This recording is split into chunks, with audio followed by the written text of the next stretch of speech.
Hi everyone, it's Jaden. Welcome back to my channel. I will be driving while I do my video today. I've got to fit so many things in today, so I decided that I will do a driving chat addressing a lot of these questions I'm getting. And it seems to me like you guys are liking this type of free-form conversational videos that I'm making for you guys. So I will keep doing it. And I really enjoy the comments, so keep them coming down below. Today I'm going to answer, first of all, about blood sugar regulation issues with the adrenal fatigue recovery. And yes, that is a major problem that I had when I was going through it. Just like everything else, the beginning is a lot harsher, then it gradually improves. This one did hang around till the very, very close to the very, very end. So yeah, it's a very it's like a very long-lasting symptom I had. So pretty much what I've researched and what I've experienced and kind of realized by going through that health issue and the recovery is that a lot of your stress hormones, like cortisol, for example, is also responsible to lift you up out of low blood sugar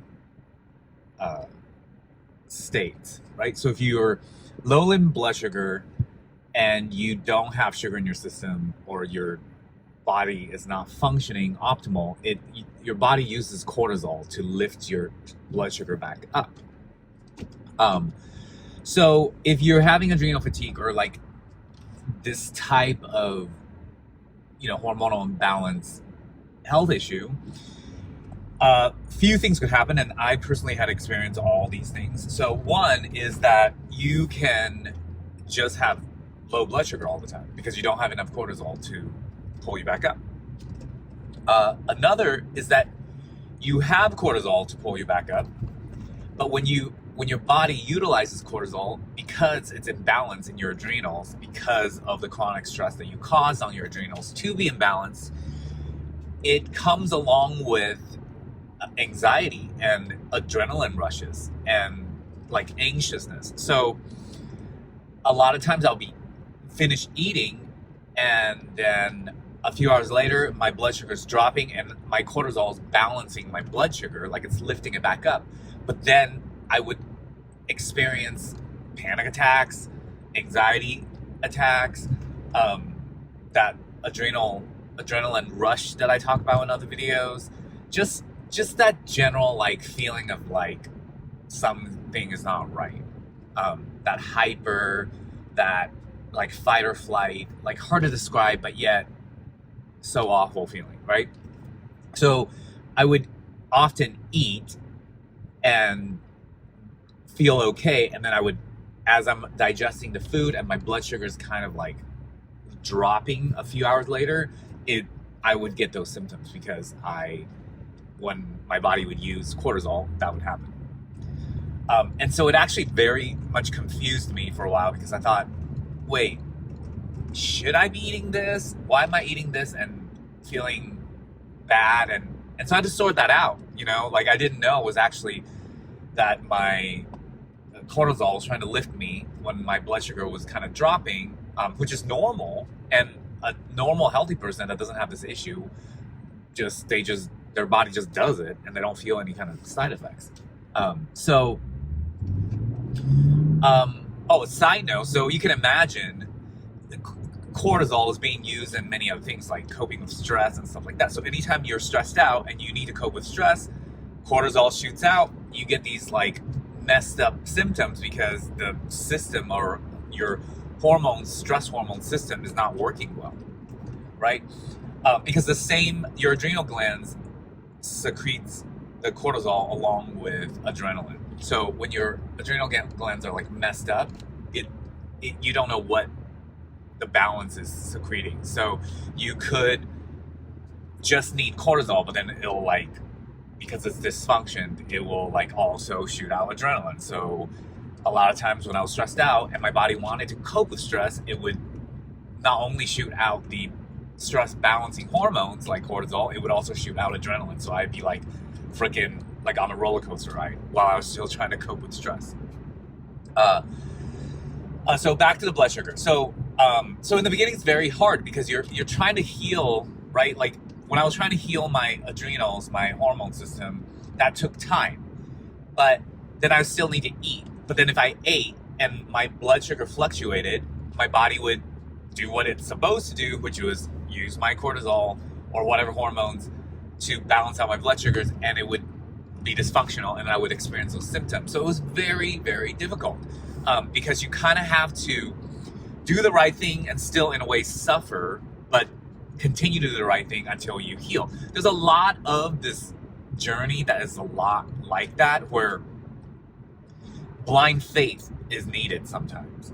Like, you know sleep is very important, but then you have an awful time sleeping. And if you try to sleep, you sometimes get a panic attack because you're so stressed out about trying to sleep.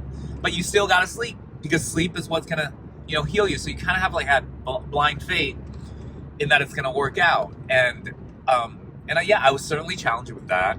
And it's not easy, but I made it through. So I believe that you can too. And I made it through with very minimal help from other people, which is, was very challenging. Okay, so next I'm gonna address the comments about there's a little traffic thing happening.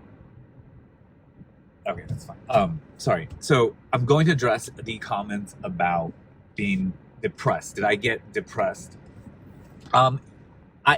I would say yeah at some point, but it wasn't like a clinical depression, like where I had symptoms of depression, I would say. So that's definitely one thing that I was lucky I didn't have. But as much as I was challenged, and it was the most difficult experience I probably have had in my life to get through, I deep down just knew I was gonna find a way through it. And I credit that a lot to my personality. I'm very resilient, and I credit that a lot to just the circumstance I was in. I didn't have a choice. Like, I had to figure it out. And I had to figure it out on my own. So that kept me going. So it didn't allow me to go depressed. And I wasn't someone who's very prone to depression. So if you're really prone to depression already, this, could be I could totally see it being a major trigger into like major depression. But all I can say, again, I'm not a doctor or therapist, is that you try your best not to go to the dark side in a way, right? You know what's good for you and what you need to do. Okay. Next kind of funny question about my hair and skin. Yeah, I don't do much to it, to be honest. I actually recently just started getting white hair, and I'm over 40, so I am blessed in that way. And also, when I was going through the recovery, it didn't affect my hair or my skin. I didn't get acne, and it also really didn't affect my digestion, only a little bit. But a lot of people get very messed up in the digestion going through the adrenal fatigue, which I don't have a lot of experience in that symptom because I didn't have much of that. Let's see. Okay, so the next thing I'll talk about is, and I kind of was already talking about this in that short video I just posted, but no, I did not take pharmaceuticals for antidepressant or like anti-anxiety or anti-panic attack. I don't even know what they are, but I don't take that. I was raised not on that kind of protocol for health. I was always been more holistic, more lifestyle based, and I just kept it that way. And I kept it that way through my recovery of this. I do take a thyroid, bioidentical thyroid, because after this, it had really taken, because your adrenals are related to your thyroid. So once you have had this, and I had it really extreme for quite a while, it does affect your thyroid. And I decided to go on a thyroid bioidentical hormone, which replaces your thyroid. And you have to take it long term. Mine is bioidentical. There are many different forms of that. So do your own research. I am not an expert on it. I just saw a doctor who specialized in hormone optimization, and he gave me thyroid. That was at the very end of my recovery. That did not do, like, don't think you're just going to take a thyroid medication and address adrenal fatigue symptoms, because it might happen, but it certainly was not that way for me. In the end, it could have been one of the many factors that helped me feel 100%, but I had already gotten to like 95% recovery by the time I started that. And what I noticed with that is it does very much help with the fatigue that I was having, but not any of the other symptoms. And even the amount that helps with the fatigue isn't what you would desire to heal your adrenal imbalance and adrenal fatigue and the anxiety. That is like an extreme amount of fatigue that just the thyroid medication for me alone, that just didn't do it. Again, back to, you gotta change your lifestyle. You gotta like afford a period of time, which for me was like 18 months to 2 years. You need to do the right things for a long time. Now, of course, I didn't do the whole 2 years. I wasn't able to do the right thing exactly because I was learning in the beginning. But towards the end, yeah, like a good year, I was doing pretty much all the right things, and I got even better at it towards the end. So you need time to do the right things so that your body can be well in a way for consistent amount of time to undo this. Because you've consistently been fucking yourself, pretty much, if you're like me, like stressing out about everything. Everything's got to be perfect. You put extra, like judgment on yourself for not being perfect in every fucking way. And, you got money stress, you got career stress, you got, family stress, relationship stress. If you have dogs, taking care of dogs. If you also struggle with another condition like I do, with OCD, that's another form of stress. If you're a go-getter, type A, you're trying to achieve things in your workspace or your career, it's just like so much stress. And I was doing all that all the time. On top of that, I was dieting when I was already like super fit and very low body fat. I was still like want to like just go that extra mile. So I would like, it was unnecessary, like if you saw me or even see me now, like I stopped all that and being obsessed with it. But I was not in any place that I need to stress out about any of those things, but I did. And it's okay, because those are the choices I made, and that was my experience. But that added to this crash I had. And it's a lot of mental state. Like, you could stop those actions, but if you're mentally judging yourself and stressing out and like, this isn't good enough, and you're unhappy for very conditional reasons, you're gonna mess yourself up in a long run, especially now with the world moving into high speed.